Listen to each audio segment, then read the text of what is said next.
For as long as I can remember, my own family treated me like a dirty little secret. They told me I was too awkward and embarrassing. And for that, I was banned from every single family reunion. Every holiday, every birthday, every celebration. I was the one who was never there. This is the story of how their rejection completely broke me, and how I finally started to pick up the pieces. It didn't start with some big dramatic fight. It was more like a slow fade into being invisible. As a kid, I was just quiet. While my cousins were all loud, running around, and constantly performing for the adults, I was the kid in the corner with a book. I'd just watch everyone, trying to figure out the rules to a game that it seemed like everyone else was born knowing. I wasn't a bad kid. I never got in trouble. I was just different. And in my family, different was a problem. The first time I really felt the sting of being excluded, I was about 10. I overheard my mom on the phone, and her voice was low and tight. "No, we're not bringing Alex," she said to my aunt. "You know how he gets around a lot of people. It's just easier this way." Easier. That one word became the reason for years of being left behind. It was easier for them to just pretend I didn't exist than to make a little room for their quiet son. From that day on, it was an unspoken rule. Summer would come around, and I'd hear my parents talking about the big family BBQ at my uncle's lake house. Christmas would arrive, and there'd be whispers about the huge party at my grandmother's. I was never invited. On the morning of the event, they'd leave, all dressed up with gifts in their hands, telling me to have a good day, and that they'd bring back some leftovers. The first few times I cried. After that, I just felt hollow. The worst part was seeing the proof afterward. A group photo would pop up online, all my aunts, uncles, cousins, smiling with their arms around each other. There was a whole branch of my family tree I only knew through a screen. They were strangers who had my blood. If my parents saw me looking at the pictures, they'd say something like, "You just make things so awkward, honey. You wouldn't have had fun anyway." They'd say it in this gentle, pitying voice, like they were doing me a favor. They were telling me how I felt, and I was young enough to actually believe them. This wasn't just being left out of a few parties. It was a message drilled into my head over and over. You are not good enough to be one of us. I now know there's a term for this. Childhood emotional neglect. It isn't about the presence of physical abuse, but the absence of support, of feeling seen, of having a place to belong. My family wasn't just ignoring my feelings. They were erasing my entire presence. The absolute breaking point came when my cousin Sarah got married. We'd been close when we were little kids, building blanket forts and telling secrets before that awkward label got permanently stamped on me. I really adored her. I thought that this, of all things, had to be different. It's a wedding, a once-in-a-lifetime family event. Of course I would be there. But weeks went by, and no invitation ever came. I kept telling myself it got lost in the mail. Then one afternoon, I walked in the door and found my mom and sister excitedly talking about dress fittings and hotel rooms. My mom froze the second she saw me. The secret was out. That night, I finally confronted them. My voice was shaking, but I had to ask. Why wasn't I invited to Sarah's wedding? My dad just sighed and wouldn't look at me. My mom put on that familiar, sad voice. Honey, it's a huge, formal event. There will be so many people you don't know. We just didn't want you to feel uncomfortable. And then she said the line that shattered me into a million pieces. And honestly, we didn't want to have to worry about you. Or have you make other people uncomfortable? There it was. My existence was a burden. My presence was a problem they had to manage. I wasn't a son or a brother. I was a social liability. To them, I was so fundamentally broken that protecting the family's image was more important than having me at one of the biggest days in our family's life. The shame was so thick I could barely breathe. That night, something inside of me didn't just break. It turned to dust. After the wedding, I went into a total free fall. For years, I had held on to this tiny sliver of hope that maybe one day I'd outgrow my awkwardness and they'd finally welcome me back. The wedding completely obliterated that hope. I finally got it. This wasn't something I could fix. This was just how they saw me, and it was permanent. My mental health just plummeted. I couldn't eat. I couldn't sleep. The whole world felt gray and far away. And what's crazy is, I later learned that social rejection actually lights up the exact same parts of the brain as physical pain. My heart didn't just feel broken. My brain was processing the exclusion as a real, physical injury. It turns out there's a ton of research that shows how negative family relationships are directly linked to severe anxiety and depression. I was basically a walking, talking statistic. I started to believe every single word they'd ever said about me.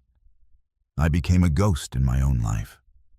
I dodged calls from friends and skipped any social event I could, convinced I would only ruin it for everyone else. I was poison. I read self-help books on how to be charismatic. I practiced smiling at myself in the mirror. And I forced myself into situations that gave me full-blown panic attacks, all because I was desperate to become someone they wouldn't be ashamed of. But of course, nothing worked. I was trying to cure a symptom. But the disease wasn't my awkwardness. It was their rejection. Before I get to how I started to turn things around, if any of this is hitting home for you, please take a second to hit that like button. It really does help tell the algorithm that stories about family dynamics and mental health matter. And if you want to hear the rest of this, please subscribe so you don't miss it. I finally hit rock bottom when I realized I had gone an entire month without leaving my apartment for anything other than groceries. The loneliness felt like a physical weight on my chest. I knew if I didn't get help, I was going to just disappear. With the last ounce of energy I had, I found a therapist. That little office became my sanctuary. For the first time ever, I told the whole story, from hearing that phone call as a kid to the wedding invitation that never arrived. I was braced for pity, but instead, my therapist gave me something I didn't even know I needed: a vocabulary. She taught me about things like family scapegoating, where one person in a family is unconsciously singled out to carry all the family's problems and shame. She explained how in dysfunctional families, especially ones obsessed with their public image, a child who is different, whether they're introverted, neurodivergent, or just more sensitive, can become an easy target. That person gets blamed for all the tension the family doesn't want to deal with themselves.